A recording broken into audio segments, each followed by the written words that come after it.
The Living Wake is a ridiculously fun, witty story about life and death and how you are to experience life while you have it and death when it comes.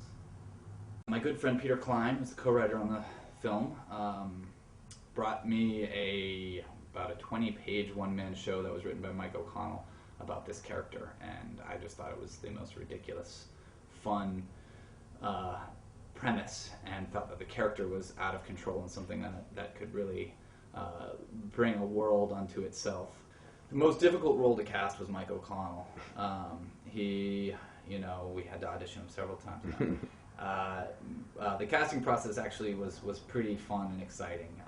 Obviously Mike was in place and the core of everything, so we had him to help us with auditions and all of the parts. And we held open casting calls in New York City and found lots of wonderful, amazing people that complimented Mike in a wonderful way.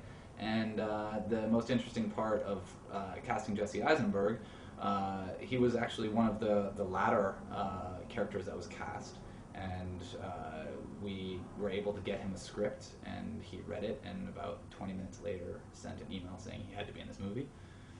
And so we met, and everything went smashingly well, and we moved on from there.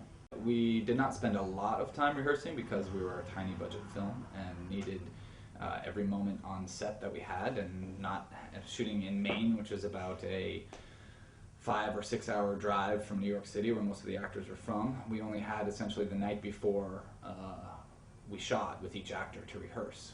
So in those rehearsals, we played around with a little bits of improv and stuff, but I would say generally there wasn't very much improv in the dialogue. There was some improv in the staging and the blocking and certain sort of personas of some of the characters, which was a lot of fun to play with.